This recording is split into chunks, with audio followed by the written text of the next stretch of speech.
Hello, friends. Welcome to our Southern Community, your public affairs program exploring the people and the issues of the environment, energy, and economics across the region. Today's program is a visit with Avram Friedman, the Executive Director of the Canary Coalition, who has traveled to Biz 611 to give us a Canary Coalition update. Avram, welcome to the program. Thanks, Ned. As always, great to be on our Southern Community. Avram, it has been a while since you've joined us. I'm going to guess close to a year, and a lot has been happening with the Canary Coalition. Bring us up to date, and how about a quick intro thumbnail before that update for folks to know who and what the Canary Coalition is? Well, the Canary Coalition is a grassroots environmental organization. Our focus is on air quality and climate change, which brings us to energy issues and transportation issues, renewable energy, and the politics and regulatory world that includes. The efforts for the Canary Coalition's goals go way back. I'm thinking the Clean Smokestacks Act was one of the early air quality successes. Right. We combined with other organizations around the state, and in the fashion of social movements that have begun throughout this country, thinking that they had no chance of actually winning, we did. We overcame the great odds and passed a piece of legislation which served as a model for other parts of the country as well in cleaning up smokestacks in North Carolina. Getting emissions controls on a number of the coal-fired power plants at the time was really a big achievement. It was 2005. Well, actually, the legislation passed in 2002. Part of it was the nitrogen oxide component was completed in 2009, and the sulfur dioxide component in 2013. Both Duke Energy and Progress Energy at the time, they were two separate companies at that time. Of course, they've merged into one now, have complied by installing emission control systems on some of their plants and phasing out other of their power plants. As a matter of fact, the recent news of the TVA phasing out a number of coal-fired power plants is really a string of shutdowns that are fortunately occurring. Well, fortunately, on one level, in that phasing out of the coal-fired power plant frying pan and moving into the nuclear and natural gas fire, I'm afraid. But one step at a time, I think that the struggle continues. The industry would like to remain as a centralized industry, monopolistic type of industry in which they control all the power with large coal, nuclear, and natural gas power plants, and we struggle to decentralize and clean up the air and address climate change by installing rooftop solar on people's homes and completely decentralizing the grid and making it more affordable and environmentally responsible. In the recent developments of clean energy development in the United States as well as around the world, the deployment of both rooftop solar and wind is continuing for all practical purposes at exponential rates of growth, which is displacing a lot of that need. I kind of pick up on what you said of going into the nuclear and natural gas fires, but looking at it on a larger scale, sort of charting the rise of clean energy with the slow phase-out of coal and nuclear. 5 nuclear plants have been phased out in the last year as well. It's kind of a nip-and-tuck race, but the solar and the wind is filling in that gap as these plants are going down. Well, I think there's several trends happening which are catching the industry by surprise and experts in general by surprise. I think you're right that solar is exponentially growing, and I think that energy efficiency is growing even more rapidly, and so much to the chagrin of the industry, energy consumption has gone down in the last several years, and that trend continues, and the potential for it to continue is enormous. That is really the strategy that we are promoting and would like to accelerate is greater energy efficiency, more consciousness about energy consumption, and therefore more conservation effort, and government policy that will promote and accelerate those processes. There is so much effort, which is a good thing, on producing clean energy in terms of the solar photovoltaics and wind and so forth. But as you mentioned, the policy can have a huge impact on it as well. And the Canary Coalition has been delving into policy for quite some time now. What we perceive is that economics is what really drives change. And the economics of energy right now is backwards. It's geared toward this, again, the centralized monopolistic industries profiting rather than the public benefit of cleaning up the air, cleaning up the water, reducing greenhouse gases, and all the health and environmental benefits that brings with it.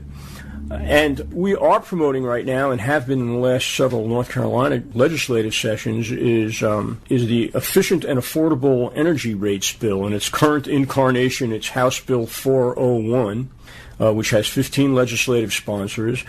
And what we are trying to do is, from session to session, build on that support, which we've succeeded in doing in the last 2 legislative sessions. What that would do is change the economics of energy. Essentially, those who use more energy at a greater rate would be charged more money per kilowatt hour, and those who use less energy would be charged less per kilowatt hour. So the economic incentive is to invest in energy efficiency and conservation in homes, businesses, and in industries, with the net result being that our overall energy consumption will go down and enable the closure of more coal-burning power plants, nuclear and natural gas power plants, and also it'll create the economic incentive for people to invest in rooftop solar energy systems so they don't have to pay the higher utility rates. The inversion of the rate structure, which is essentially what it is, has an awful lot of very appealing aspects to it. One that comes to mind is paying your fair share. If you're using a lot of power, you should be paying for it. And currently, it's kind of a standard economic model. Well, the more you buy, the cheaper it is. So there's no real incentive.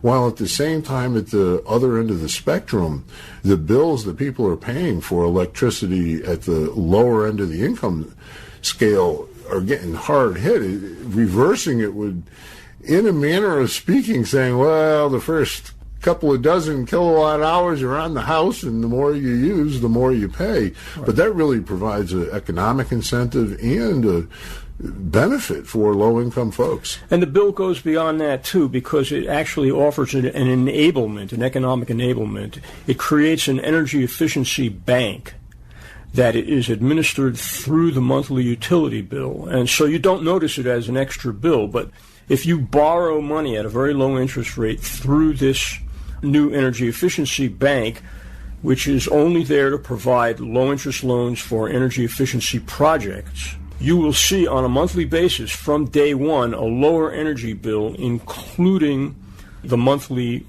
loan payment. So actually you're saving more money every month in energy savings than you pay toward the loan payment. And so it makes it possible for low-income people to make this investment and see a profit on a monthly basis. We're not reinventing the wheel here. Similar programs are in effect today very successfully in 7 other states and several other countries. As I said, we're not reinventing the wheel. This is something that's new to North Carolina. Well, now, there are a number of things that are new to North Carolina here. But it's a sensible business model that would benefit residents, businesses, and industries. Perhaps the only industry it wouldn't benefit would be the utility industry, but it doesn't necessarily harm them either.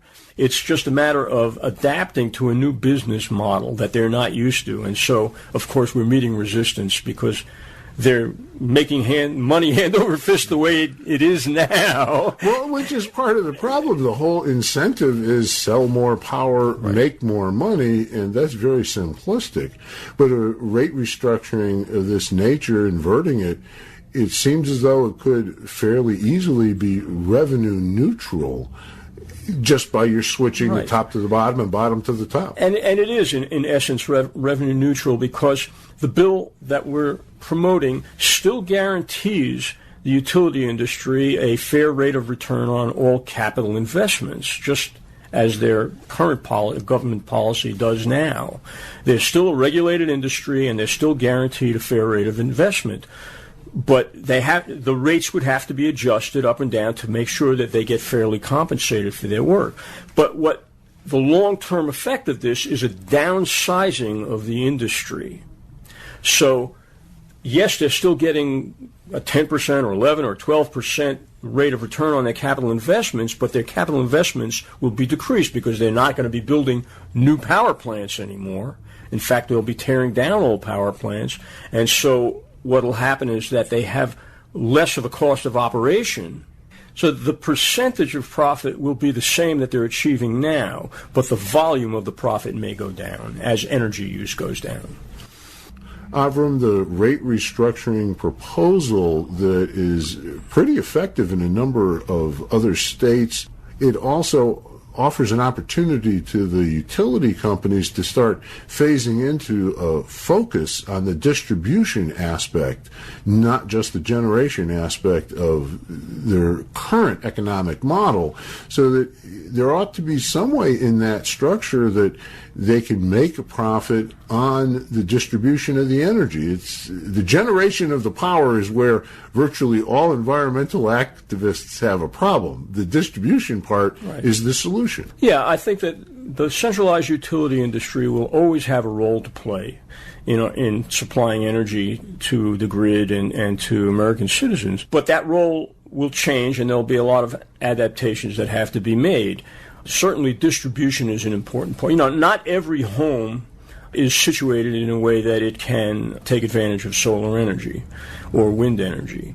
And many people may choose not to opt into that, and so there'll always be a purpose and a reason to maintain a centralized utility industry. Our efforts are geared toward achieving a much greater degree of decentralization and taking away not only the centralization of the power grid, but the political centralization that comes with that, which kind of is a segue into another area that the Canary Coalition is working right now.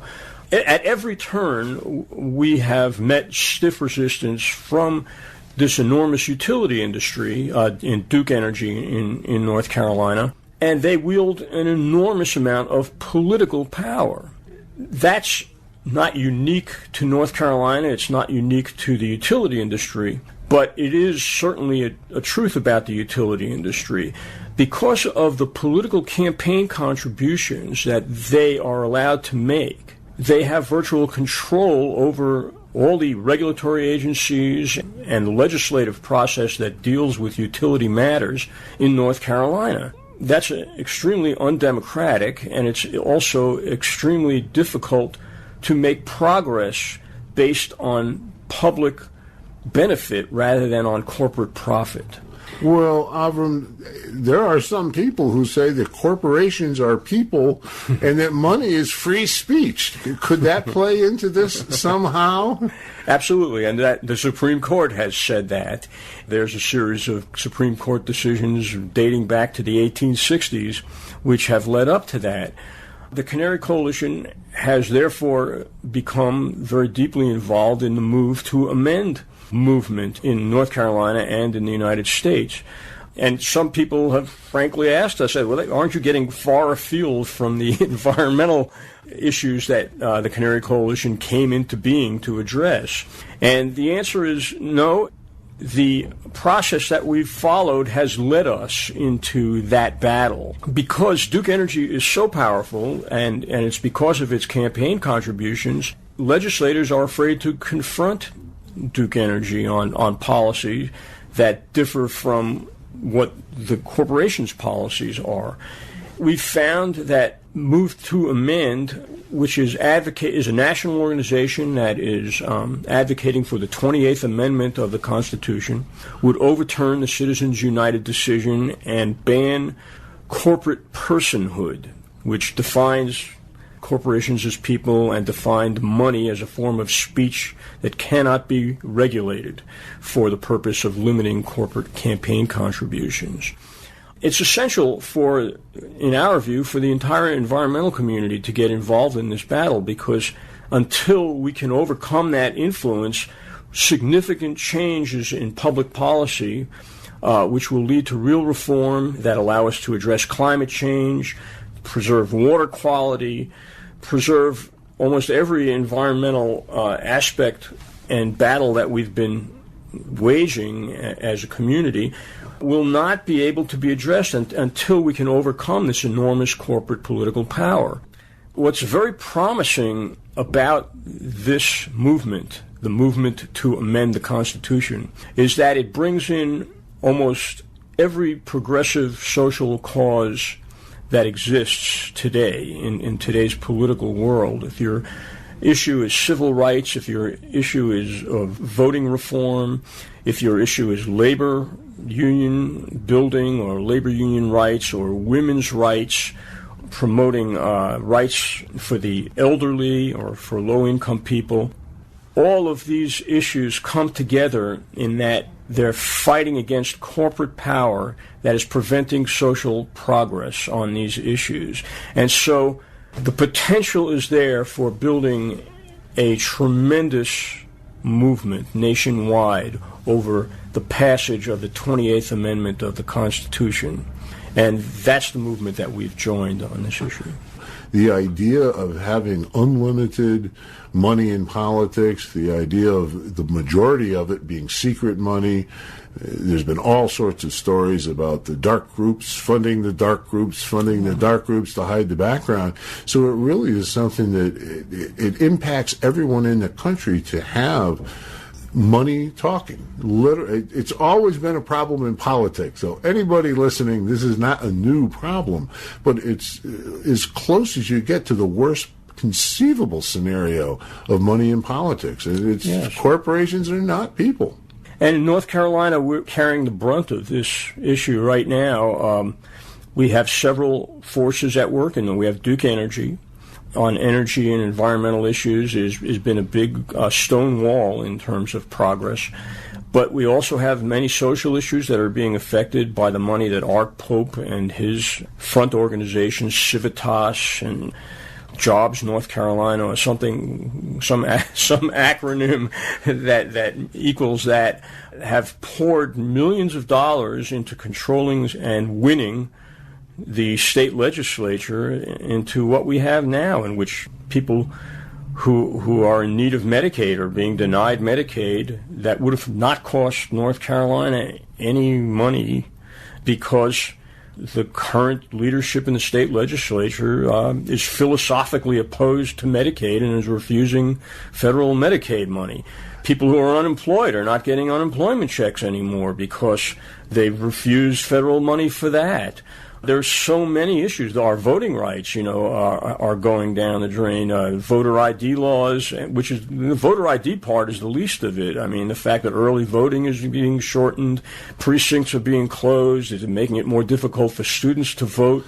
A dark shadow over the money in politics and the Art Pope dynasty in North Carolina, which is really in many ways what it is also the American Legislative Exchange Council, which is working for the same corporations that are sending the money. It really is just a web of interconnection efforts for the 1%.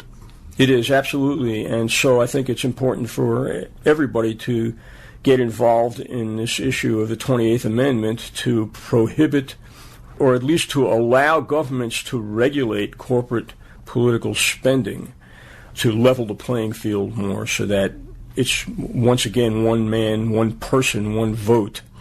Avram, the whole problem with corporate personhood actually goes back historically for a long time. The 2010 Citizens United decision of the Supreme Court was just the latest decision of the Supreme Court, and the worst perhaps, but it built on a series of Supreme Court decisions that dated back to the 1860s. And in fact, the Canary Coalition, combined with Occupy WNC and the Move to Amend affiliate, just filmed a timeline in which people read cards that delineated all of the Supreme Court decisions leading up to the Citizens United decision. There were actually 3 timelines involved. One was a series of 10 Supreme Court decisions. The second was a series of progressive decisions and legislation that passed in the United States that gave people progressive rights. It gave women the right to vote, it outlawed poll tax, and the third timeline involved decisions and legislation that gave white males privilege in the United States. What was interesting about these 3 timelines, that last timeline dates back to colonial times to present day. What was interesting about these timelines is that all these things were happening concurrently. All these trends were happening at the same time. At the same time, people were being given more rights, or more people were being included in the Constitution, which only gave rights to 5% of the people when it was created, white male landowners.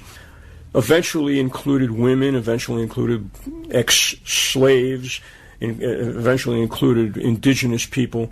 At the same time that was happening, power was being consolidated under corporate control under that same white male rule that originated under, economically. And so this has always been a struggle going on in our country about expanding rights and contracting rights and consolidating power. And I have to say, I've seen this timeline presented 3 times now, and each time I felt extremely moved. And all the people that were there, you could see it and feel it, and we had a discussion afterwards, and everybody said, how come this isn't taught in the public schools? You know, how come we don't already know this about our country? And this video is available at the Canary Coalition website? Yes, it will be at the Canary Coalition website at www.canarycoalition.org. This is Our Southern Community. I'm speaking with Avram Friedman, Executive Director of the Canary Coalition, and we will be back with the second half of our program in just a few moments.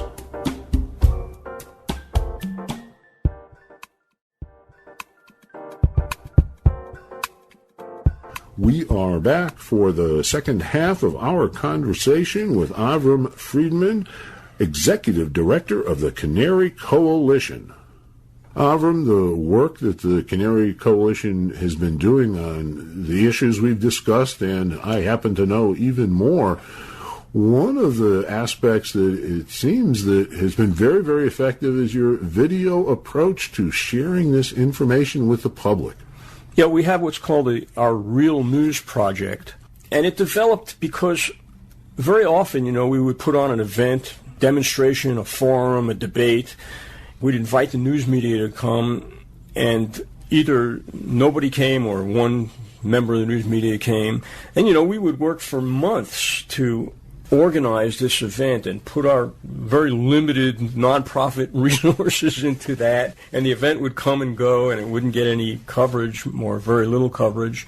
And we decided, you know, in this day and age, if the news media is not going to cover us, let's cover ourselves anyway. And so we invested in some video equipment and editing equipment. We started videotaping almost all the events that we organized ourselves, and then we put it on YouTube, and we'd spread it around the internet. And what only 30 people might have seen before, now thousands of people were seeing. And we said, you know, yeah, this is the right direction to go. We're becoming the media ourselves. And we kind of chastise the corporate media for not covering a lot of things we think are real news, but they would rather not cover or think other things are more important.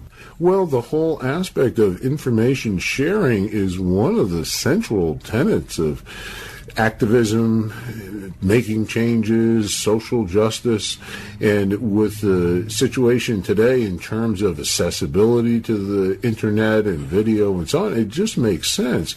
I mean, I'm thinking of it in terms of you saying, well, there were just 30 people there. But 30 people are a lot.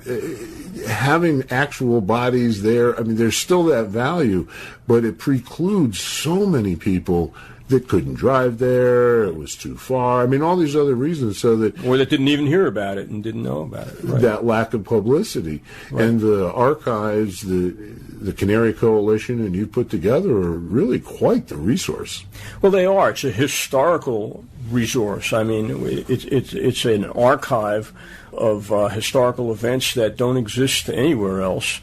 And what's very interesting is that we found that we are competing with the corporate media now, and more often now they come to our events because they don't want to look so bad. We always chastise them in our at the end of our videos, saying that this is the real news project of the Canary Coalition, and our goal is to cover events that are ignored or underreported by the corporate news media. And we've gotten feedback from some of the corporate media that said, that's kind of insulting, well. Show up for the events. That's right. Then come to the event, and we won't be able to say that, But that's really one of the essential responsibilities, or at least it used to be, of the media and the press, is to cover public affairs, is to cover social events. And the headline-grabbing accident here, or baseball beards, or football bullying, that really is not necessarily in the public interest. It's just entertainment. Right. And I think that the mass media has its priorities wrong. And the way to change that is to show that there are interests in real news. We feel like social change is real news. I mean, we even butt heads with public radio about this sometimes, And I don't know if it's okay to mention WCQS in Asheville. I remember holding a vigil 2 blocks away from their studio, and they refused to come up and cover the event. It was an important event that at that time was promoting the Clean Smokestacks Act. And I confronted their editors and asked them, I said, why won't you cover us? Well, it's not really our job to cover the news of nonprofit organizations. They would, something very basic like that would be said. And I said, well, whose job is it, And they kind of shrugged their shoulders at that. And so I think we have to change the priorities of the news media, and one way is to become the media ourselves. And that's what we're doing with the Real News Project. And we've expanded. Now we not only cover the events that we organize ourselves, we make ourselves available for events that other nonprofit organizations, not only environmental organizations, incidentally, but other nonprofit organizations are organizing. A good example of this, Avram, that I certainly appreciate is the recent Nuclear Regulatory Agency hearing on the Waste Confidence Rule in Charlotte. Our southern community was there, and we had a radio program broadcast about 2 weeks ago on it. But it didn't include the actual testimony, what actually happened at the time. And I think that's a really valuable aspect of what you're doing. People can find out what people actually said. Yeah, we video recorded the entire proceedings. To be fair, the NRC will have it in their archives, but not in video form. They'll have the written testimony. All you'll need to do is pour through 4,000 pages. Right. Exactly. But we provided the actual video testimony, and we do that frequently. We did it for all the IRP hearings. That's the Integrated Resource Plan hearings for Duke Energy and Progress Energy. We did it for the rate hike hearings. And that's what we're trying to do, and we're trying to get more people involved in the video recording as well. We've invested in some rather expensive software to do the video editing, and so we ask people to do the recording, give us the recording, we'll edit it down to a report. And we're not interested really in soundbite recording the way you'll see it on the mass media. We want the substance, give people the options of browsing through the entire proceedings so that they can see what actually happened. So often you see a report on television that narrows down a 2-hour event to a 30-second snippet. 30 seconds if you're lucky. Yeah, and what that does is it allows the network to interpret the event the way they see it and the way they want their viewers to interpret it.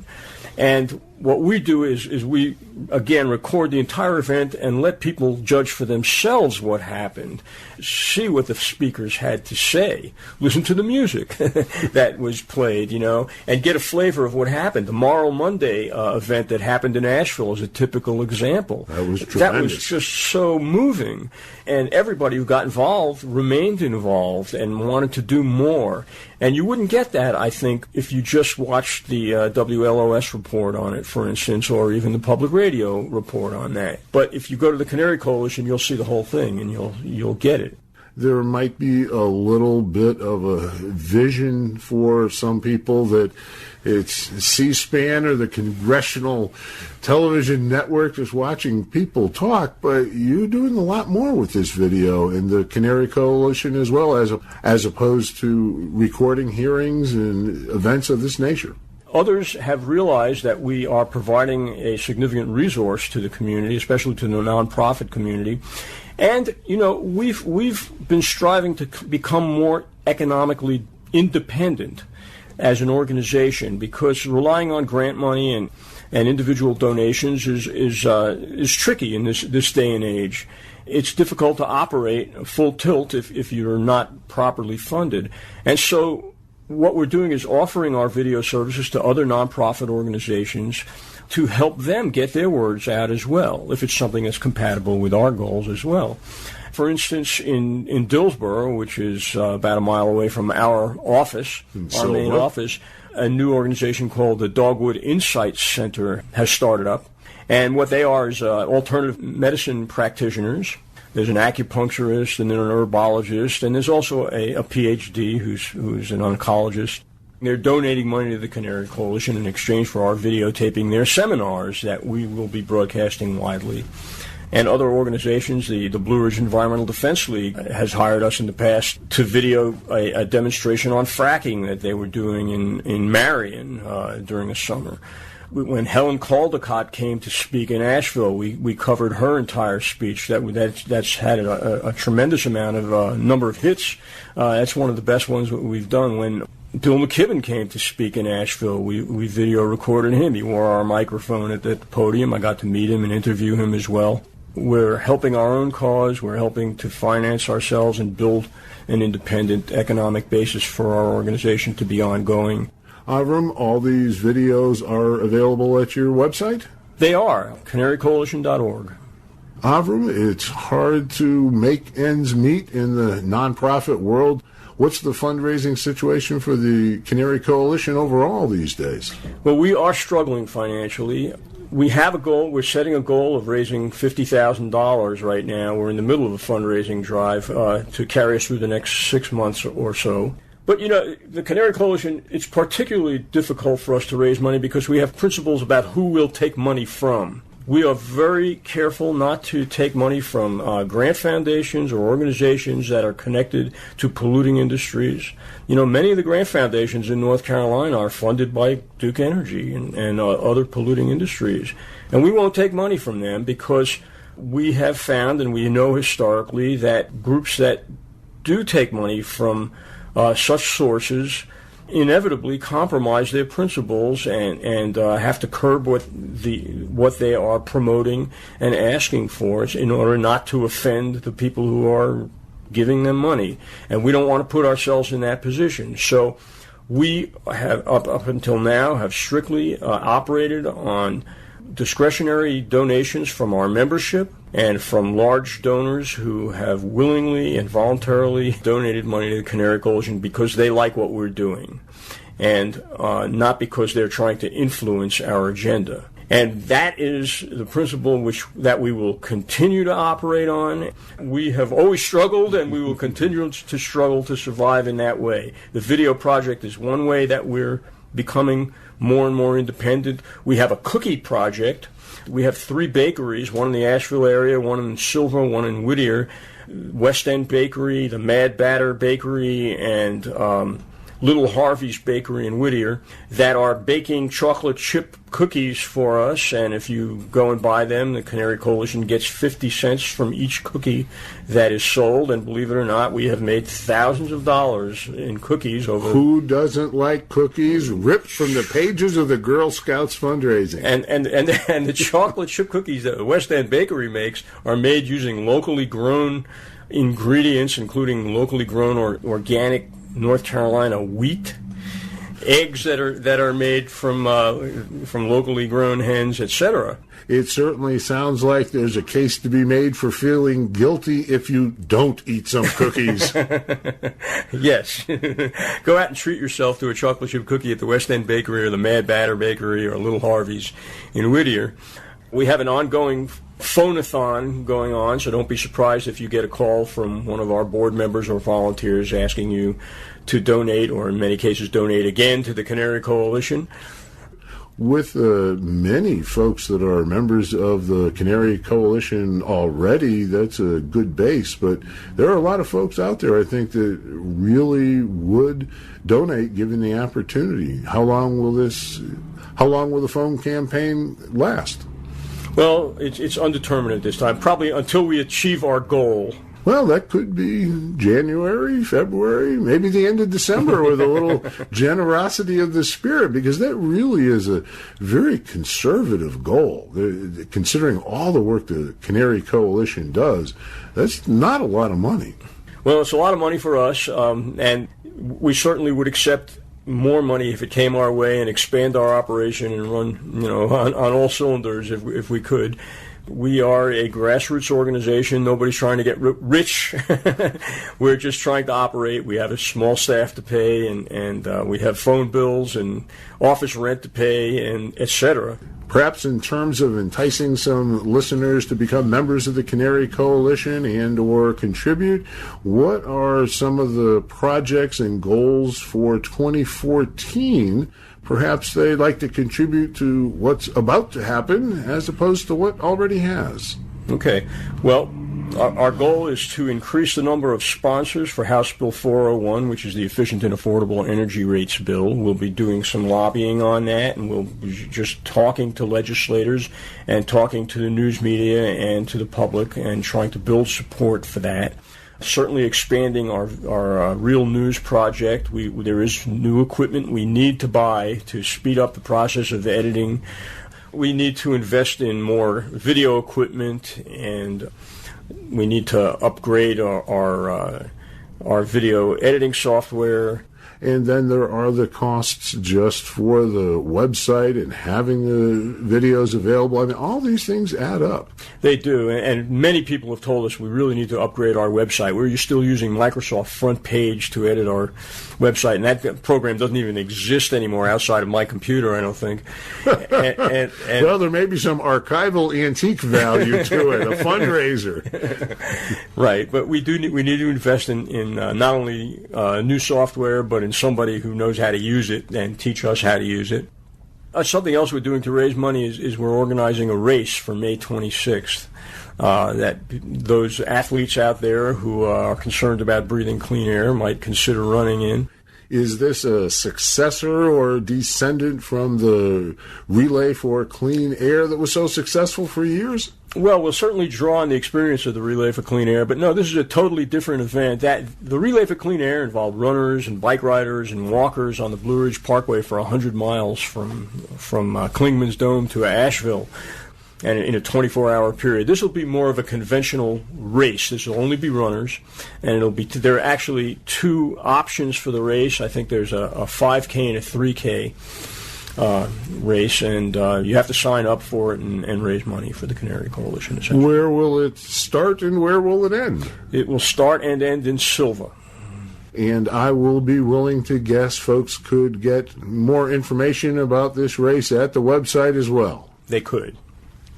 Avram, any wrap-up final thoughts for our conversation about where the activist community, the citizens, and where we're all going here in North Carolina and the country? Yeah, don't get discouraged, because sometimes we look at trends and people have a sense of powerlessness. those who have the power right now would like you to feel powerless, but you're not powerless. When people get together, each individual human being is in himself or herself a powerful entity on this earth. And when people get together, it creates a synergy which is even more powerful. Synergy, if you don't know the word that Buckminster Fuller coined, is the concept that the whole is greater than the sum of its parts. And that's certainly a dynamic that's true in social and political and environmental organizing. So hang in there. Support, if you don't have the time to participate yourself, support those who do. And if folks would like to support you financially or volunteer, get involved, find some of the videos, get more information, there's a long list. How about that website again? It's www.canarycoalition.org. The phone number is 828-631-3447, and the email address is info@canarycoalition.org. And there is also a YouTube link, as I understand it, to some of these videos? Just look up the Canary Coalition channel on YouTube. Avram Friedman, Executive Director of the Canary Coalition, thank you so much for taking the time. Thank you so much, Ned, for our Southern community. Thanks for listening. Archived programs are available at OurSouthernCommunity.org.